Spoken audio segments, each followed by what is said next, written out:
ಇವು ಶೇಂಗಾನ ಗಾಣದ ಎಣ್ಣೆ ತರಕ್ಕೆ ಹೋದ ಅಂದರೆ ಗಾಣಕ್ಕೆ ಹೋಗಿರ್ತೀನಲ್ಲ ಶೇಂಗಾ ಎಣ್ಣೆ ತರಕ್ಕೆ ಹೋಗೋದಾಗ ಅಲ್ಲೇ ಶೇಂಗಾ ತೊಗೊಂಬಂದಿದ್ದೆ. ಸ್ವಲ್ಪ ಬಿಸಿಲಿಗೆ ಹಾಕ್ತೇನೆ, ಅಲ್ಲಿ ಅಷ್ಟು ಇದು ಆಗಿರೋಂಗಿಲ್ಲ.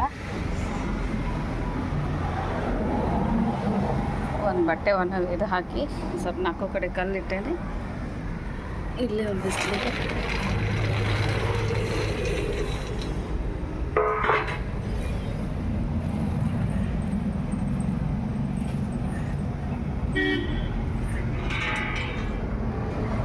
ಇನ್ನೊಂದು ಸ್ವಲ್ಪ ಅದಾವ ತೊಗೊಂಡ್ಬರ್ತೇನೆ.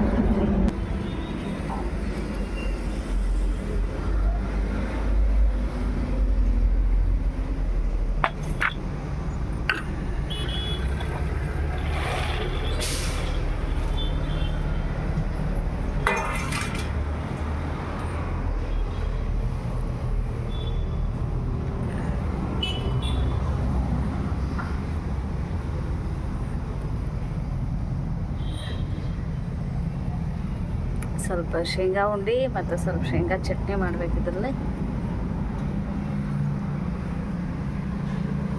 ಶೇಂಗಾ ಚಕ್ಕಿ ಒಮ್ಮೊಮ್ಮೆ ಸರಿ ಬರ್ತಾವೆ, ಒಮ್ಮೊಮ್ಮೆ ಸರಿ ಬರೋಲ್ಲ. ಅದಕ್ಕೆ ಅದು ಮಾಡಿ ಇದು ಮಾಡೋದು ಬೇಡ ಅನ್ನಿಸ್ಬಿಡ್ತೈತಿ.